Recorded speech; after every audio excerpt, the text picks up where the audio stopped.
Ito ang ulam namin.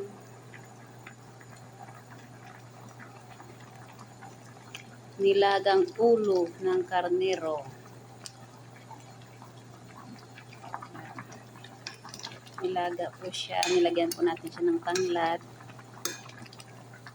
Tapos, may kasya, tsaka patatas.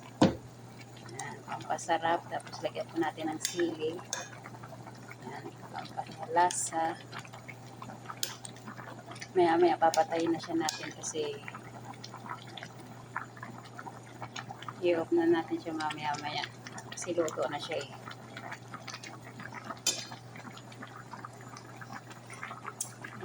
Sarap.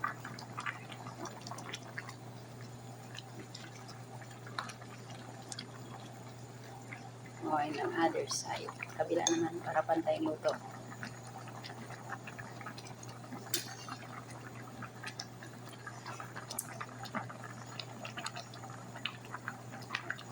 Thank you for watching, guys. God bless.